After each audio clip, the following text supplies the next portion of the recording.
La spedizione punitiva con mazze e bastoni in pieno giorno alla curva dello stadio a Treviso. Nel filmato shock protagonisti ancora una volta le famiglie kosovare coinvolte nel delitto di Fiera di 3 anni fa.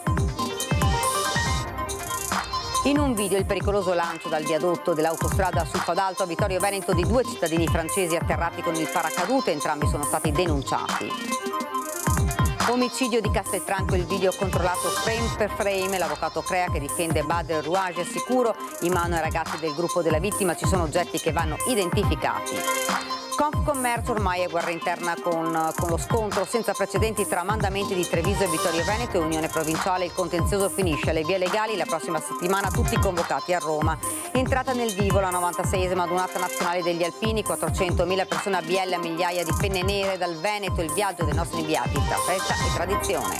Stasera alle 21 lo speciale alpini con il racconto in diretta dai nostri inviati e domani alle 7:30 per tutto il giorno lo sfilamento delle penne nere fino al passaggio della Stecca. A Treviso il Totila d'Oro consegnato all'imprenditore Carlo Archiuti alla memoria di Ulderico Bernardi, cittadinanza onoraria ai Vigili del Fuoco, la testimonianza e il grazie di Severina salvata dalla casa in fiamme. Buonasera, ben ritrovati dalla redazione di Treviso. Dunque questi titoli in primo piano lo avete sentito, la cronaca, una vera e propria spedizione punitiva con mazze e bastoni in pieno giorno alla curva dello stadio. È accaduto ieri pomeriggio, protagoniste ancora una volta le famiglie kosovare coinvolte nel delitto avvenuto a Fiera 3 anni fa.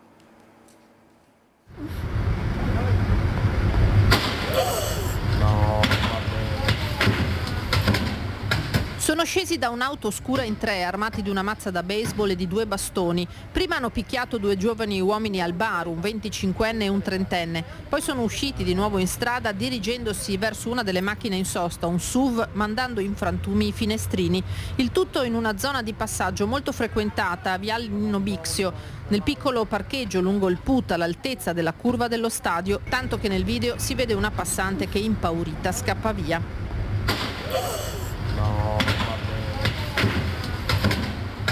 Protagonisti i soggetti già ampiamente noti alle cronache. La spedizione punitiva non è che l'ennesimo atto di una faida tra clan kosovari che va avanti dall'omicidio a Fiera del 51enne Rajip Kolgeci nell'ottobre del 2022. Da allora, tra le famiglie coinvolte in quel delitto, continuano le rappresaglie e gli atti di violenza. 2 settimane fa l'ultima aggressione a un soggetto che all'epoca venne assolto per l'omicidio. Aggressori appartenenti a una famiglia che questa volta sarebbe stata invece presa di mira. Gli investigatori della squadra mobile intervenuti sul posto insieme alle volanti hanno velocemente identificato i 3 autori del raid che sono ora indagati dalla procura. I video, la targa dell'auto usata dalla banda, la testimonianza delle vittime hanno subito messo la polizia sulla pista giusta, così da chiarire in che contesto è avvenuta la scena da Far West.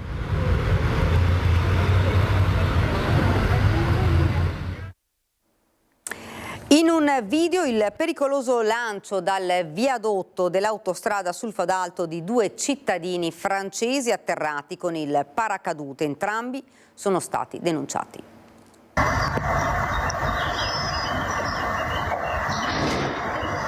Ore 10 del mattino, lancio con il paracadute dal viadotto dell'A27 a Vittorio Veneto. 2 le vele che si aprono in successione e accompagnano lentamente a terra i soggetti che, superate le barriere laterali dell'autostrada, si sono qualche istante prima lanciati nel vuoto da un'altezza di una 60ina di metri. La scena non solo viene filmata da un residente, ma anche immediatamente segnalata alle forze dell'ordine. Al comando di polizia locale è giunta questa segnalazione di questi lanci di paracadute nella zona del Fadalto, quindi dal cavalcavia dell'autostrada Vittorio Nord, e i nostri vigili sono intervenuti immediatamente identificando queste persone che sono 3 adulti di età compresa tra i 40 e i 50 anni, 2 di origine francese e un veneziano. A lanciarsi sono stati i 2 cittadini francesi. Il veneziano sarebbe stato invece l'organizzatore dell'iniziativa. I vigili, impegnati in un servizio di controllo del transito di moto sul Fadalto, sono arrivati dopo qualche minuto giunto sul posto mentre gli autori del pericoloso volo stavano ancora ripiegando le vele. I 3 sono stati tutti identificati e condotti in comando. I 2 francesi sono stati denunciati a piede libero per attentato alla sicurezza stradale, mentre sarà la Polizia di Stato, con competenza su quel tratto autostradale, a contestare loro una serie di infrazioni amministrative. Inutile dire che il lancio non era stato in nessun modo autorizzato. Mi sembra alquanto grave l'azione messa in atto, nel senso che oltre ad mettere a repentaglio la propria vita, queste azioni, questi lanci dai cavalcavia mi sembra possono anche provocare danni e disservizi a quelle che sono le utenze dell'autostrada. Ed ora torniamo a parlare dell'omicidio di Castelfranco, il video controllato frame per frame. L'avvocato Crea che difende Badr Rouaji è sicuro nelle mani dei ragazzi del gruppo della vittima. Ci sono oggetti che vanno identificati e giallo sui coltelli utilizzati nell'omicidio. Di certo c'è il coltello sporco di sangue ritrovato sul posto subito dopo il delitto di Lorenzo Cristea. Questa è una delle armi utilizzate durante la rissa terminata in tragedia. Ma molti sono gli interrogativi.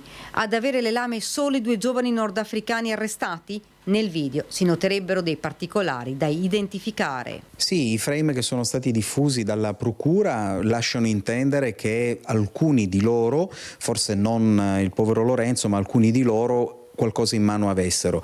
In questo momento non siamo in grado di stabilire cosa possa essere, cosa potesse essere. Speriamo che l'ottimizzazione dei filmati, ove possibile, consenta di identificare questi oggetti. Nella rissa sono stati accoltellati 4 giovani, uno è morto poco dopo l'arrivo in ospedale. Badr però delle armi in genere ha parlato. Ha parlato, su questo mantengo un riservo professionale. Quello che riferisce, questo posso dire se non nello specifico, è che è diverso la ricostruzione anche con riferimento alle armi rispetto a quella che in questo momento è la tesi accusatoria. Insomma, alcuni aspetti di questa terribile vicenda sono ancora da ricostruire. Il gruppo italo-rumeno, dopo la lite in discoteca, sarebbe salito in auto per tornare a casa, ma lungo la strada ha incontrato i 2 giovani di origine marocchina. L'inevitabile è accaduto. I ragazzi sono scesi dalle auto ed è iniziato lo scontro. Calci e pugni, poi sono spuntate le armi. Entrambi gli arrestati hanno dato la stessa versione. Siamo stati aggrediti e abbiamo temuto per noi. Loro erano in tanti. Nello studio dell'avvocato Crea l'incontro con i familiari di Badr Rouaji. C'è ovviamente uno sconforto determinato dal fatto che il figlio è accusato di un grave reato e si trova in uno stato di detenzione. Poi proprio come genitore, non soltanto del figlio detenuto ma anche di altri 4 figli, ovviamente si sono immedesimati immediatamente nella posizione, nello stato d'animo dei genitori del povero Lorenzo, e ovviamente da genitori non possono che provare sofferenza anche nei confronti dei genitori per questa tragica scomparsa. Lunedì l'esame autoptico sul corpo della vittima, mentre si attendono gli accertamenti su 2 coltelli trovati. Intanto i video e le immagini tornano sotto la lente di ingrandimento. L'imperativo è chiarire cosa sia avvenuto in via Pagnana e perché un giovane di 20 anni è morto dopo una serata in discoteca. La famiglia di Lorenzo Cristea attende dal tribunale il nulla osta per poter dare l'ultimo saluto al figlio morto durante una rissa a Castelfranco. Stiamo male, ci dice il papà Vasile nell'intervista raccolta da Francesco Ratai. Stiamo male, come avevo ripetuto, aspettiamo la giustizia fino a fine. Sono parole piene di dolore quelle di papà Vasile Cristea. Ad una settimana dalla morte del figlio chiede giustizia e attende di avere il nulla osta per poter dare l'ultimo saluto al suo Lorenzo. Il funerale potrebbe essere officiato giovedì a Loreggia. Queste sono ore di angoscia. Vivono qui da tanto, si conoscono tutti e Lorenzo era ben voluto. Siamo qua presenti da 30 anni, noi viviamo qua. Sulla versione fornita dai 2 giovani arrestati, papà Vasile preferisce non parlare. È tutto, ci dice, in mano agli avvocati. Il suo pensiero è per la moglie, mamma di Lorenzo, che sta vivendo nella disperazione dal giorno della tragedia. Non può presentarsi perché lei è sotto farmaci dal momento dell'accaduto, è sempre malissimo. A 3 baseleghe l'abbraccio della comunità, degli amici di Lorenzo. Ora è il momento del silenzio. Le indagini andranno avanti, ma il sorriso di un 20enne con tanti sogni e speranze si è spento all'alba di una giornata che doveva essere solo felice ed allegra, ed invece è terminata in un ospedale tra le lacrime. Continuiamo con la cronaca. Un cittadino macedono di 46 anni, sorpreso da 2 agenti in borghese a cedere alcuni grammi di cocaina in piazza Calvi a Conegliano, è stato arrestato giovedì dagli agenti del commissariato di polizia. I poliziotti, dopo aver fermato sia il pusher sia l'acquirente, hanno perquisito l'abitazione dell'arrestato in via Battisti, rinvenendo altri 47 grammi di cocaina, un intero pezzo da 40 grammi di cocaina in purezza. In particolare è stato trovato all'interno di un armadio altri 7 grammi pronti per essere smerciati, erano invece nascosti in un vano appositamente creato all'ingresso del condominio vicino alle buche delle lettere. Sequestrati anche quasi 1.200 euro in contanti. Imprenditore e coneglianesi facoltosi tra i suoi clienti. L'uomo, posto ai domiciliari, è stato condannato per direttissima a 1 anno e 2 mesi di reclusione. Confcommercio ormai è guerra interna, con lo scontro senza precedenti tra Mandamenti di Treviso e Vittorio Veneto e l'Unione Provinciale. Il contenzioso finisce alle vie legali. La prossima settimana tutti convocati a Roma. Tensione alle stelle nella Marca in Confcommercio, una guerra interna che ormai da tempo vede l'opposizione tra il provinciale di Mandamenti di Treviso e Vittorio Veneto. La presidente dell'Unione Provinciale della FIPE, Dania Sartorato, dichiarata decaduta dall'Assemblea dei Soci riunita giovedì scorso a Palazzo del Terziario, una delibera che l'Unione Provinciale dichiara illegittima per diverse ragioni, procedendo nelle sedi legali competenti e presso la Confederazione Nazionale, a tutela della reputazione della presidente Sartorato e del segretario Marcolin, che, si legge in una nota dell'Unione, continueranno sino alla fine del contenzioso ad esercitare il proprio ruolo in rappresentanza delle imprese associate. Un nuovo capitolo nella battaglia che ormai da anni vede l'opposizione tra i Mandamenti di Treviso e Vittorio e quelli di Castelfranco e Oderzo, spaccando di fatto l'associazione dopo il commissariamento di Nunzi. Cosa accadrà ora? Il contenzioso andrà ai probi viri e già la prossima settimana i Mandamenti ed il provinciale sono stati convocati a Roma. Forte preoccupazione di CGIL, Cislo-Will e di lavoratori e lavoratrici dopo che l'amministrazione centrale dell'Istituto San Camillo ha rilevato e dichiarato una gestione finanziaria negativa e debiti verso fornitori, per la quale saranno messe in atto misure non bene specificate di riequilibrio economico-finanziario. Nei giorni scorsi ai dipendenti del polo sanitario è stata data comunicazione del commissariamento a causa della difficile situazione. Sarà Gino Gumirato, manager ed ex DG dell'ULS di Mirano, padovano di Campo San Piero, a tentare di far quadrare i conti e risanare un buco che ammonterebbe ad alcuni milioni di euro. Alla luce della gravità della situazione si è visto l'immediato coinvolgimento delle organizzazioni sindacali proprio sotto il profilo della garanzia dei servizi sanitari erogati dal San Camillo di Treviso con il finanziamento pubblico regionale. Sottolineano i sindacati: riteniamo che sia più che drammatica la fase di incertezza e criticità dell'istituto a livello nazionale, chiesto con urgenza un confronto per individuare soluzioni concrete e legittime che garantiscano stabilità e trasparenza. Ed ora andiamo invece subito a Biella, perché è entrata nel vivo la 96esima adunata nazionale degli alpini, 400.000 persone, migliaia di penne nere arrivate dal Veneto. Io vedo sul nostro schermo, lo vedo già pronto, il nostro Lucio Zanato. Lucio, buonasera. Buonasera Daniela, buonasera ai telespettatori di Antenna 3, e questa è la dimostrazione plastica di come i trevisani abbiano di fatto invaso pacificamente, naturalmente, Biella.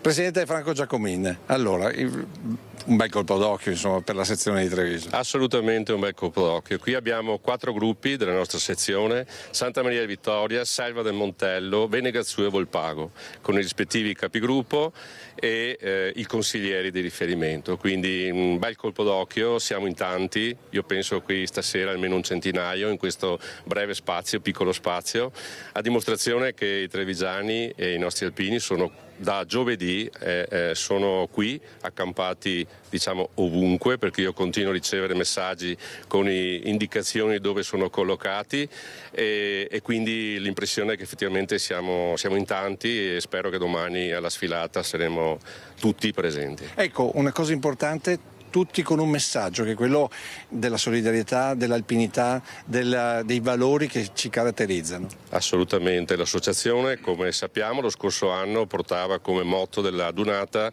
il sogno di pace degli alpini. Quest'anno invece è il segnale di speranza che gli alpini possono portare, quindi attorno a questo tema ruotano anche i nostri valori, che sono quelli della solidarietà, amicizia e fratellanza. Ecco, allora noi questa sera poi ci rivedremo perché faremo un giro assieme, questo ve lo dico dalle ore 21, andiamo fino alle 23 a Reti Unificate, insomma grande serata alpina naturalmente sulle reti medie nord-est.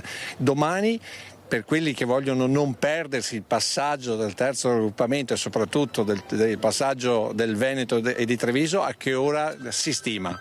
Allora, il nostro raggruppamento, quindi del Friuli Venezia Giulia, inizierà a sfilare intorno alle 11.30.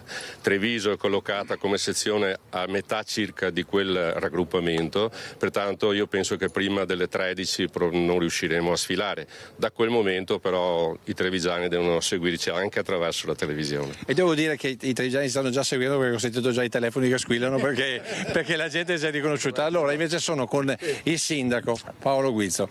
I sindaci sono sempre al fianco degli alpini e sfilano con loro, lei sfilerà domani. Certamente. Qual è il messaggio allora?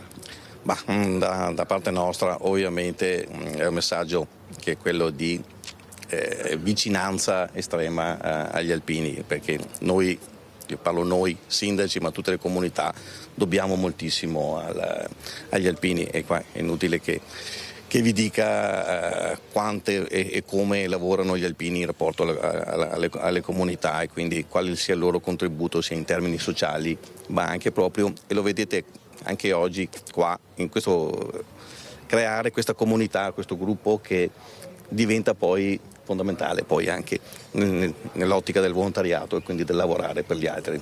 Possiamo dire che insomma portare la fascia tricolore a volte è pesante, ma se c'è una penna nera vicino diventa un po' più leggera? No, sicuramente. Domani è un orgoglio sfilare, anche perché vediamo proprio l'apprezzamento che hanno da parte, abbiamo visto anche a Biella oggi la città come risponde, immagino che domani sarà una bellissima sfilata come anche gli anni scorsi. Bene, l'ultimo passaggio, poi lanciaremo il servizio, lo facciamo invece con Paolo Graziani. Voi avete visto, Paolo Graziani è l'alpino che si è preso la bicicletta, lui sarebbe un infiltrato, devo dirti la verità, perché lui di Roncade, però lui esatto, però è un po' un infiltrato, ma va benissimo, perché lui è venuto qui in bicicletta. Come è andata a finire? È andata a finire che sono arrivato, quindi è andata a finire bene. Diciamo che il percorso è stato difficoltoso, indubbiamente il meteo non mi ha aiutato, però ho ritrovato anche in questo spazio i valori che ci contraddistinguono, quella forza di volontà, quel coraggio, quella determinazione che sono un simbolo anche delle penne nere, che si spostano anche nello sport, nell'attività fisica. Questo mi è piaciuto, lanciare il messaggio che non sia solo un'attività sportiva fine a se stessa, ma proprio una ricerca di nostri valori che costantemente noi esportiamo nella comunità in cui viviamo. Insomma, questo mi è piaciuto molto, insomma, misurarmi con me stesso, poi ovviamente insomma, questo è stato... Allora, prossimo mese Conegliano è 2 passi, quindi la bicicletta possiamo anche farla a piedi, giusto? Sì, Conegliano. E poi Genova il prossimo anno? Genova la stiamo studiando con i colleghi, infatti l'itinerario migliore da seguire per arrivare, perché anche qui non è stato facile ovviamente, perché ci sono molte statali, molte tangenziali, ho dovuto deviare su certi fronti non facili, il Ticino, l'Adda, insomma, quindi è stato... Bisogna essere preparati anche lì. Come si preparano gli alpini? Come si preparano gli alpini? Con meticolosità e con una specificità unica che fa parte del nostro corpo, insomma. Grazie a tutti voi alpini, grazie al sindaco, grazie al presidente. Noi adesso chiudiamo questo collegamento lanciando il servizio che abbiamo realizzato questa mattina, e poi a te Daniela.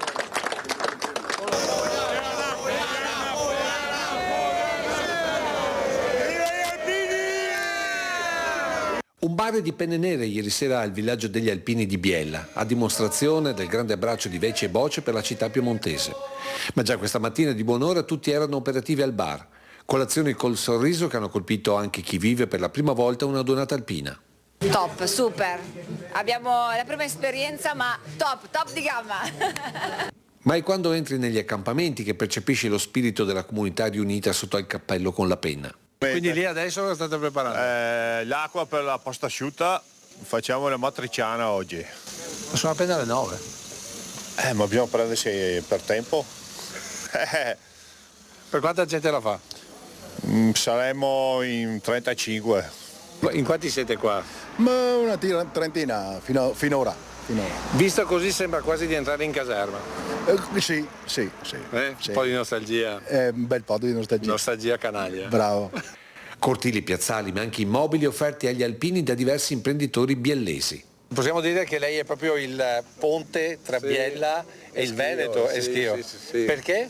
Perché io sono di Biella, però vivo con la mia famiglia a Schio da 10 anni per lavoro e faccio scuola a Biella a Schio, e allora ho messo a disposizione quest'area per gli amici alpini veneti. Ma la donata è anche l'occasione per spolverare piccoli tesori come questa Bianchi anfibia progettata per gli alpini e ricordare momenti unici della propria giovinezza. Ho fatto il militare a Feltre in officina. Quindi la moto l'ha riparata più che guidata? Sì. Più difficile riparare una moto o un CM52? No, praticamente i camion li mandavano tutti a Belluno e di a Feltre facevo niente. Oppure ricordare un grande alpino come Giancarlo Gentilini. Domani sfileremo anche, con una dedica speciale, di sfilare assieme con lui. Per lui era un grande alpino, un grande uomo, un grande personaggio. Accampamenti dove si condivide tutta la precarietà del momento e tutto in allegria e anche con molte donne. Tutti uomini? Tutti uomini ma anche donne? Bene. Le donne come sono trattate dagli alpini? Bene. Come un fiore. Gli uomini a sfilare, le donne a lavorare? Sì, bello, bravo. A festeggiare. No, ma anche gli uomini sono bravi, non solo le donne, anche i nostri uomini. I nostri alpini sono bravissimi e ci danno una mano in tutto. Siamo qui per stare insieme e festeggiare. Adunate che hanno anche il potere di rinsaldare i matrimoni.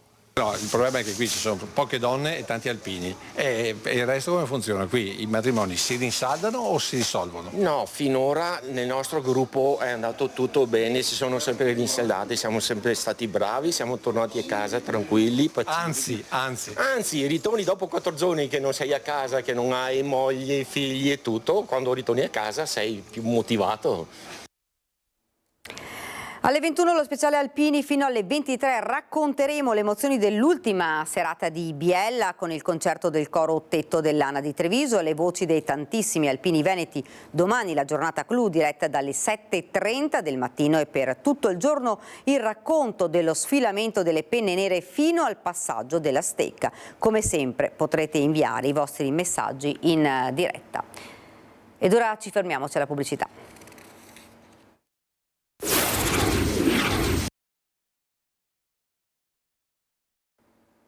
Rieccoci nuovamente in studio ed ora il Totila d'Oro a Santa Caterina.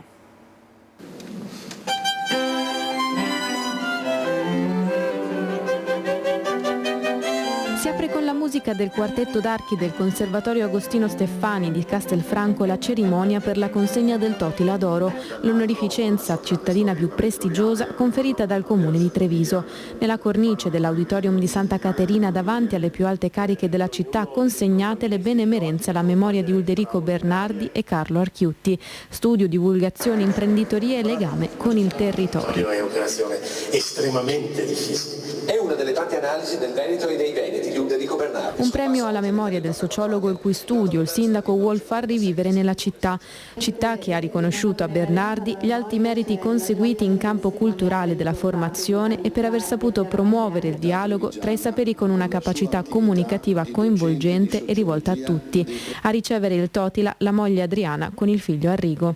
Arriva appunto al riconoscimento di questa lunga storia che mio padre ha avuto con la città di Treviso. Lui ha lavorato molto a lungo sulla persistenza della cultura veneta in generale, ma ovviamente con una particolare attenzione a quello che è stato il suo territorio. Questo riconoscimento così prestigioso, postumo, ci ha fatto molto piacere, ci fa sperare che la memoria del suo lavoro possa vivere a lungo. A Giacomo Archiutti, presidente del gruppo Veneta Cucine, il riconoscimento voluto fortemente dal generale Iannicelli per l'impegno e la dedizione espressi tanto nel lavoro quanto nell'attività politica. È un premio avuto perché ha avuto la fortuna di nascere a Treviso, di nascere in Veneto e di nascere in Italia. Un riconoscimento veramente eccezionale in un momento un po' della vita un po' difficile.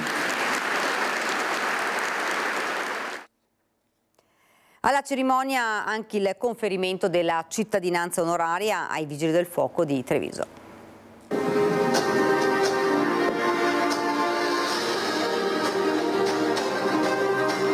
Cittadinanza onoraria al Corpo dei Vigili del Fuoco di Treviso.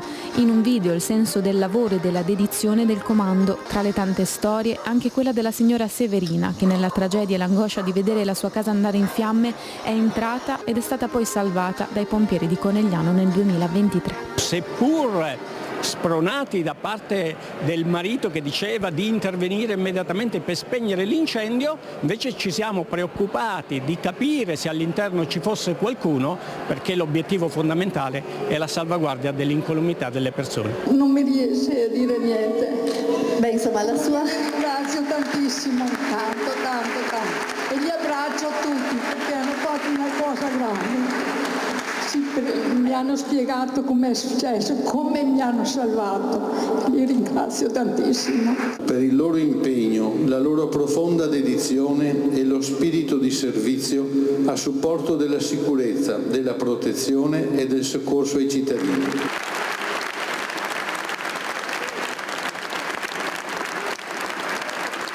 Per il servizio di difesa, di tutela, di protezione della comunità che svolgono 365 giorni all'anno in un periodo storico caratterizzato anche da cambiamenti climatici, quindi da grandi eventi meteorologici che mettono a repentaglio la vita dei nostri cittadini e comunque generano preoccupazione. Ecco, la presenza dei Vigili del Fuoco è una presenza rassicurante.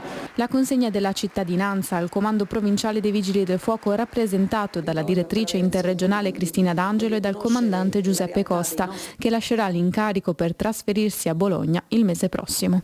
Un'emozione grandissima perché per tutto il comando dei Vigili del Fuoco di Treviso, ma io dico per il Corpo Nazionale, questa è una soddisfazione immensa perché c'è il riconoscimento del lavoro di tutti i ragazzi e di tutti i Vigili del Fuoco, perché siamo una squadra, insieme possiamo dare un servizio sempre migliore alla città e quindi ai cittadini. Sport, un fuoriprogramma decisamente particolare, quello accaduto oggi in pista a San Biagio di Callalta, dove l'ex olimpionico di marcia Alex Schwarzer, in passato squalificato per doping e che oggi gareggia solo in modo amatoriale, ha tentato di battere il record italiano senior categoria 40 anni, ma un minuto di penalità presa dopo 3 ammonizioni per marcia irregolare a pochi giri dal termine della gara sui 10 km lo ha punito, facendogli terminare i 25 giri di pista proprio un minuto oltre il record, e così se n'è andato arrabbiato al termine della competizione senza ritirare il premio. Bisogna capirlo, spiega Silvano Tomasi, presidente dell'Atletica San Biagio. Si è presentato qui davvero allenatissimo, non sono riuscita a parargli nemmeno io, ma sono felice che sia venuto ad onorare la promessa che ci aveva fatto, ovvero di gareggiare una volta con noi. Ed ora... Scusate, a Silea, la seconda edizione, la festa delle famiglie, presenti tante realtà del territorio, associazioni, artigiani e cooperative del terzo settore che supportano l'amministrazione nelle attività rivolte alla famiglia. Il messaggio: non una sola famiglia, ma tante. Ed ora la nostra pagina da Belluno, provincia.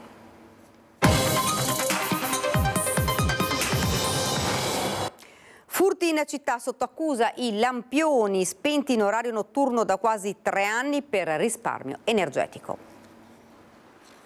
L'incubo dei furti in orario notturno, quando l'illuminazione pubblica dalle 2 alle 5 è spenta praticamente in tutto il territorio comunale, si è materializzato negli ultimi 10 giorni a Cavarzano, prima al panificio Baietta, in via Feltre poi alla Bettini Bike, dove i ladri col favore delle tenebre se ne sono andati con la bellezza di 15 biciclette per un valore di 60.000 euro. Complice dei colpi, secondo i commercianti, il buio che da 3 anni avvolge la città per decisione dell'amministrazione comunale, che così facendo ha deciso di perseguire la strada del risparmio energetico. A nulla fino ad ora sono valse le richieste dei cittadini. Questi furti sono verificati durante la notte, durante quelle ore in cui la città rimane al buio, dalle 2 alle 5 di mattina, e come siamo Belluno, come laboratorio politico siamo Belluno, abbiamo deciso di intervenire nuovamente. Per Siamo Belluno il risparmio garantito dallo spegnimento dell'illuminazione pubblica avrebbe dovuto consentire di aumentare i servizi per i cittadini. Così non è avvenuto, tuona Biagio Giannone, alla guida del laboratorio politico che all'inizio di aprile ha depositato a Palazzo Rosso una petizione sul tema sottoscritta da oltre 700 persone. Molti cittadini ci hanno contattati stufi di rimanere al buio, stufi di un risparmio che non ha portato nuovi servizi e nuovi benefici per la città. L'assessore Paolo Gamba durante l'ultimo consiglio comunale ha annunciato di avere chiuso un accordo con Edison per la riqualificazione dell'illuminazione pubblica a Belluno, ma i lavori non partiranno prima della fine dell'estate e la durata stimata è di 6 mesi, troppo per la sicurezza di pedoni, automobilisti e per chi ha un'attività. Siamo Belluno chiede nuovamente di accendere le luci di notte e non attendere i lavori di Edison, chiede, visto che i soldi ci sono, e risparmiarli per non si sa cosa se non si investono su servizi cittadini, di accendere le luci. In attesa della discussione della petizione popolare a Palazzo Rosso, un istituto di democrazia partecipata che non può essere ignorato. Un'intuizione più che una profezia vis-à-vis con il bellunese Vincenzo Agostini, che lo scorso 7 maggio ha anticipato il nome del nuovo Papa a poche ore dall'annuncio ai fedeli. Essendo sul Monte Athos il giorno prima della morte di Papa Francesco, una locale intelligenza bizantina mi ha riferito che il prossimo Papa sarà Leone XIV. Il nome terreno lo si ricava facilmente. 5 righe pubblicate in mezzo alle altre nella pagina delle lettere al direttore de Il Foglio, Claudio Cerasa, il 7 maggio scorso. La firma, quella di Vincenzo Agostini, volto noto in provincia di Belluno, anche per essere stato assessore all'ambiente nella giunta De Colle fra il 2002 e il 2005, portavoce per 5 anni del sindaco Antonio Prade, oggi imprenditore titolare di una nota distilleria di grappe a Caorera di Sette Ville. Giovedì, pochi minuti dopo le 19 della Loggia delle Benedizioni della Basilica di San Pietro, il protodiacono scandisce il nome del nuovo Papa. Agostini ha un sussulto. Il nome indicato nella lettera al Foglio è maturato qualche settimana prima, durante una vacanza con il figlio sul Monte Athos. In aprile io e mio figlio Francesco, che si è laureato a dicembre, avevamo deciso, era il mio regalo di laurea, di fare un viaggio in Grecia. Noi amiamo molto la Grecia e in modo particolare sul Monte Athos. Era il periodo pasquale. Eravamo nel monastero di Meghisti Lavra e abbiamo incontrato un monaco che la sera ci ha detto: ma se avete delle domande da farmi, parliamo. E quindi ci ha invitato a seguirlo in biblioteca, e in questa biblioteca ci siamo scambiati, grazie all'aiuto di un interprete, alcune impressioni, alcune idee. In modo particolare abbiamo parlato sul perché questi due mondi, il mondo ortodosso e il mondo cattolico, che certo io non rappresento, ma insomma la mia formazione è quella, e come mai questi due mondi non riescono a incontrarsi. Il 21 aprile Papa Francesco muore. Il 21 aprile che cosa succede? Succede che eravamo in un altro monastero, era il giorno successivo, e io vedo sul messaggio, sul telefonino, il messaggio di mia moglie Fabiola che mi dice il Papa è morto. E così io e Francesco, un po' per scherzo e un po' seriamente, ci siamo così chiesti ma chissà chi sarà il nuovo Papa. E così googlando un po', come si dice oggi, cercando un po' di immaginare il profilo di un nuovo pontefice, siamo arrivati al nome di Leone XIV. Il rientro a casa, il fermento del mondo nell'attesa del conclave. Qualche giorno prima del conclave, questa suggestione, grazie anche a un'intervista che avevo letto su un giornale, mi è tornata.